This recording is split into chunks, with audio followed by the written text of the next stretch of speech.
We are Jonty and Millie, and along with our kids, we look for the amazing wonders of our world, living in Singapore and exploring beyond. Welcome to Wonderlust.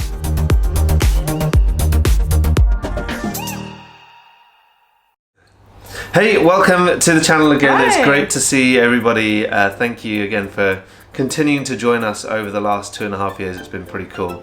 We are fast approaching 7,000 subs. We think we'll get it by the end of the year. We hope so. We'd be really appreciative if you guys would join us and share it with your friends and whatever. But we thought we would have a little chat today about how we might have changed over the last 2.5 years here in Singapore. Whether we've changed, whether we haven't changed, whether we've got better, whether we've got worse, or whatever it might be. So we've got a few things that Millie's jotted down, and then we're going to go free on a few other bits and just have a chat as well. Yeah, my mum recently came to visit, Jonty's dad as well, and they both commented that Aspen's accent has changed. Sometimes she sounds very like she's in an international school, so sometimes the accent is very international, kind of American. And then other times we kind of joke she sounds like a local auntie with the. I think it depends who we're with, because if we're with our very, very local friends, she'll switch into Singlish very, very quickly, and she'll have a very Singaporean accent. But then with her friends, I guess she sounds more American. At home, like if you heard the voiceover that she did on the video we were fishing, she just sounds like a regular British kid, I think. So I think her accent changed a bit. Mine's changed a bit contextually as well. It depends who you're talking to. If we're in a taxi, it's like full on local. No, not full on. So when we first arrived, if I was at the market or in a taxi or something, people, the aunties at the market or the hawker centre or the uncles, whatever, they would say, "Where are you from?" And I would have to then explain the whole thing, which was kind of tough. And then other people more recently are saying, "Oh, where did you study? Did you study abroad? You sound like you studied abroad." So there's obviously been a change to my accent. And I just say yes sometimes if I've got more time, because I did study abroad, kind of. Well, I went to university abroad, but yeah. And then, I say abroad, it was in the UK. But then, yeah, there's an assumption that I'm local but have studied abroad, which is cool. I don't mind that. Yeah, and I guess with the accents changing, like some of the words that we use now changes. Like I know I use can. Like a lot when just asking, because you just end up hearing it all the time, and it's just you just end up picking it up. Dabao if you're taking away food. We don't think Milo's accent has changed very much, but when my nephew, so Milo's cousin Joel, came and stayed, he was like, he sounds so weird. So he must have changed a bit. We've probably just not heard it. It's changed over time, maybe. Yeah, slowly changing. Maybe it's less drastic than Aspen, so we don't see it so much. Perhaps. Could be what it is. Perhaps. We've also got Disney Plus American accents to thank for her. Purple. Turtle. Purple turtle. Anyway.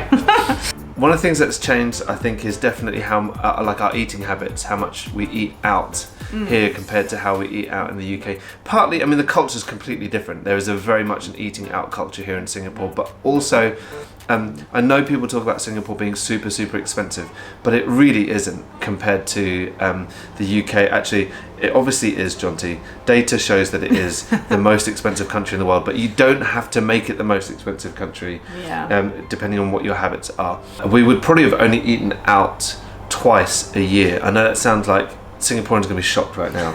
Maybe some Brits, but we weren't that well off. As a teacher, don't get paid that well in the UK. Eating out is very expensive, and so we would do all of our cooking in. It did mean that we were really creative with our cooking. Like we looked to cook, we cooked laksa, we did our chicken rice, we cooked rendang. You cooked rendang from scratch. We even tried to do nasi lemak with the fried chicken and the sambal. I dried prawns in the oven. So we were pretty desperate for Singaporean food back in the UK.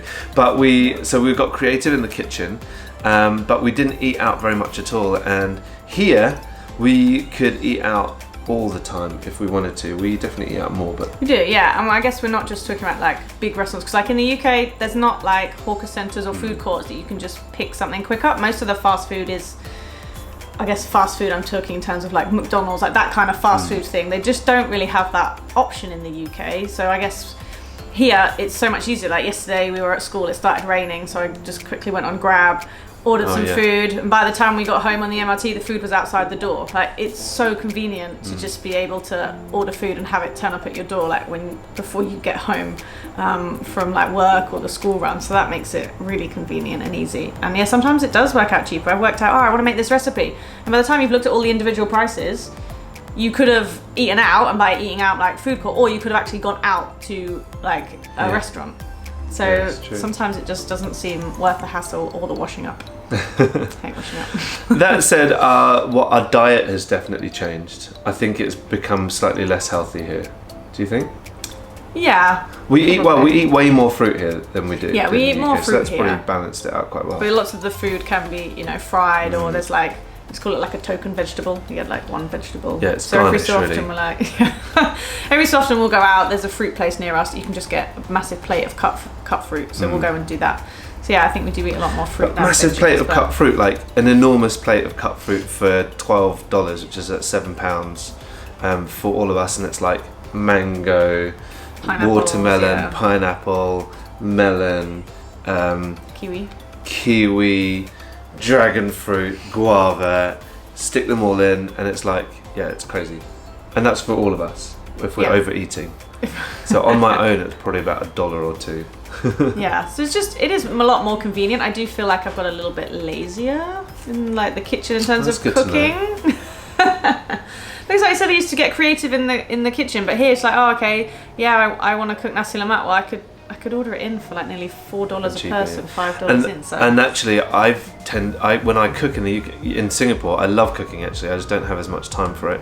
But I end up just cooking Western stuff because all the Asian stuff we can get a better version of here than what my cooking is. So we tend to do that. Although Christmas dinner is your thing.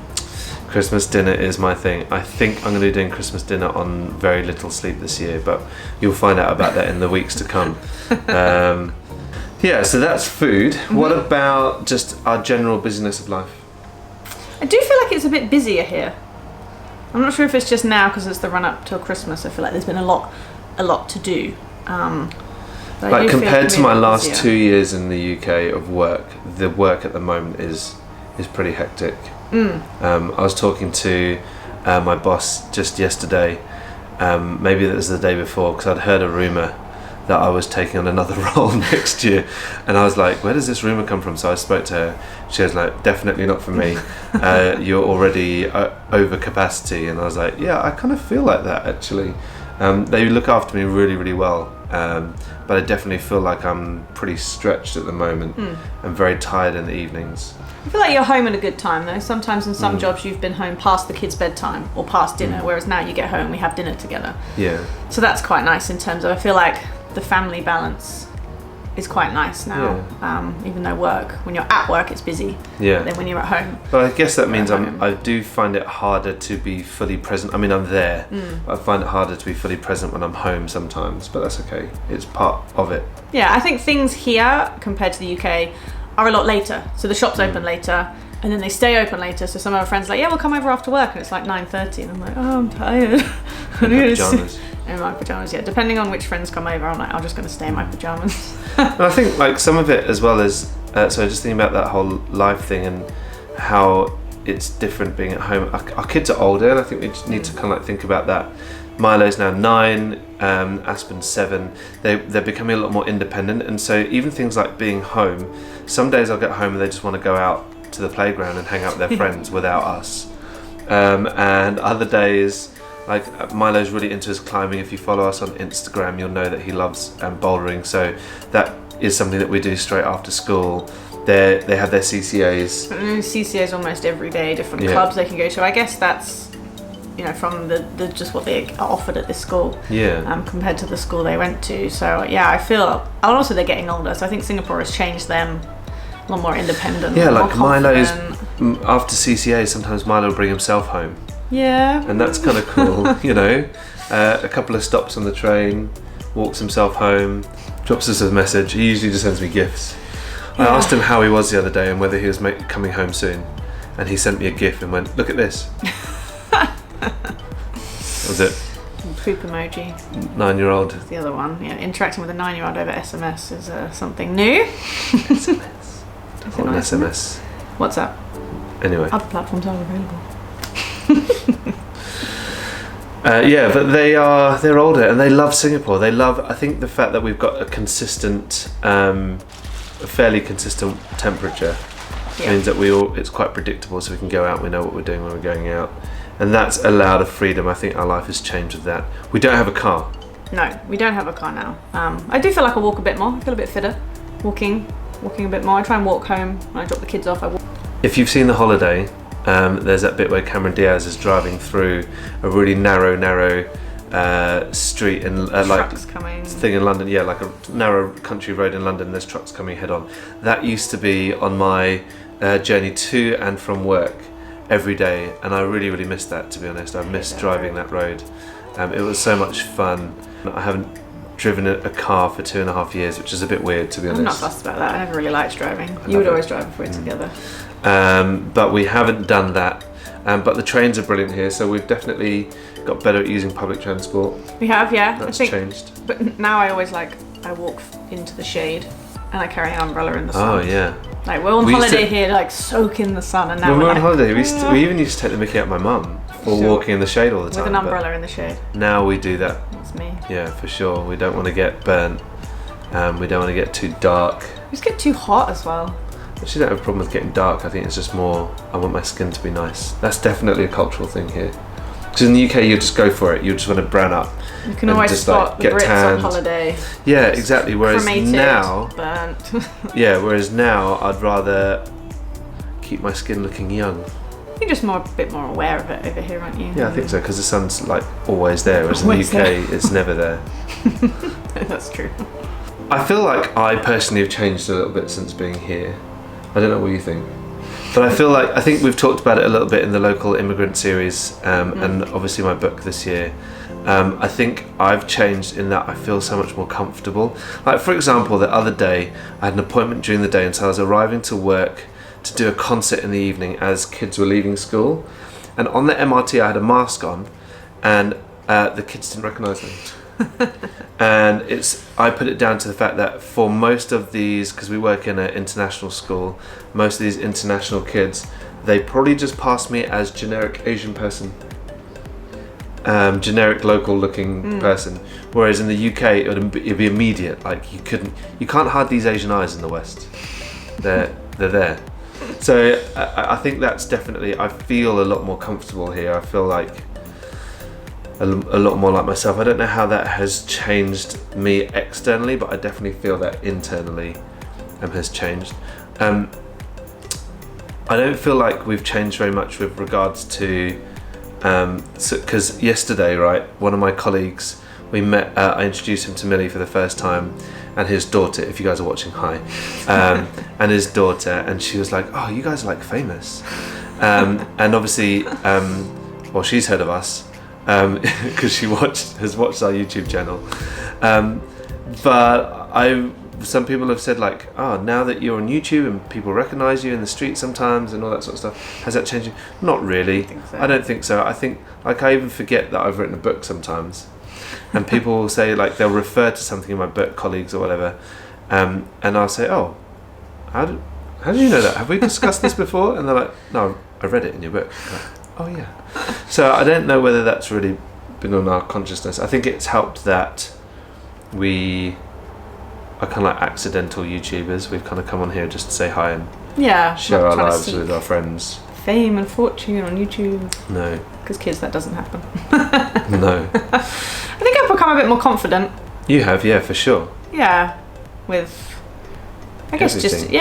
everything in general. I guess kind of relocating to anywhere would kind of force you to do that. But I think Singapore, from other countries I've been to, makes it easier. Like, the public transport is super easy. So I don't feel worried that I'm going to get lost when I go out, because I always get lost when I go out. I know I can just find my way back to an MRT station. And then I'd be able to get home again. So I feel a lot more confident just going out and doing things. So I think that has changed for me, and kind of just putting myself out there a bit more, because you want to make friends when you relocate, and we've tried so many new things through YouTube. So I guess in hand, YouTube has kind of changed that Definitely, for us, yeah. It's which has given us been really more nice. opportunities. We're really grateful for those. Yeah, so I think that's kind of helped my confidence with things. And yeah, it's been a fun journey. I think I've also grown. I was always quite comfortable with chatting with different people and new people and that sort of thing, but I feel there's a different confidence here. Maybe I find everyone's a lot friendlier in Singapore than the UK. I don't know whether it's because of this kind of like small island kampong vibes, but I feel like everybody's happier to have a conversation. I don't feel that, and this is definitely not the pattern in the UK. I don't feel like the UK is a lovely, friendly place to be. Don't think for 1 minute that we're anti-UK. We love it, but there are certain times where I think I would feel slightly like there might be a threat, or very cautious of who I was going to talk to, and I don't really know why. Maybe I need to just have a little bit of thinking time on that. But in the UK, in Singapore, I don't feel that at all. I feel very, very confident to say hello to anybody. Yeah, that's one for sure. Over the years of being here, 2.5 years of being here, I'm beginning to see that I'm beginning to change in my mindset on how things are in Singapore. I'm definitely loving Singapore more every week. There's aspects of it that I'm appreciating more, but I think over our time here, I'm beginning to see more of what locals might call like the issues here, and the fact that it isn't a utopia. I think because we used to come back on holiday all the time, we would always see it as just this perfect nation where everything's perfect. Whereas actually now I think I'm seeing the more real side of it, but I'm also seeing how a country is trying to improve those things and how to make those things better, and that in itself is something that I'm loving more. Getting to love the fact that it's not perfect and that there are things that need to be changed and improved, and seeing how those things might be happening. I'll give you an example. Actually, no, I won't. I don't want to. I'm going to go on a tangent, so I'm not going to. If you want more examples of those things, actually, you can check out my YouTube channel where I go into that sort of side of things. So that's linked below or somewhere. Yeah. Okay. Yeah, I was just thinking of just silly little things. I mentioned public transport, but I know now if I go down to the MRT, the platform, I've got like 4 or 5 minutes to wait for a train. I'm like, ugh, 5 minutes for a train, and I'm like looking at my watch, and I'm like, oh come on, because normally when I travel, it's early in the morning. Like when I take the kids to school, so the train's like every 2 minutes. Yeah. I'm like, 5 minutes for a train. I'm like, oh my goodness. Yeah, or I don't plan for it, and I say to some friends, yeah, I'll meet you there at past or whatever. Yeah. And then I end up being a little bit late because of the trains at a time of day where they don't come regularly. I'm like, this is ridiculous.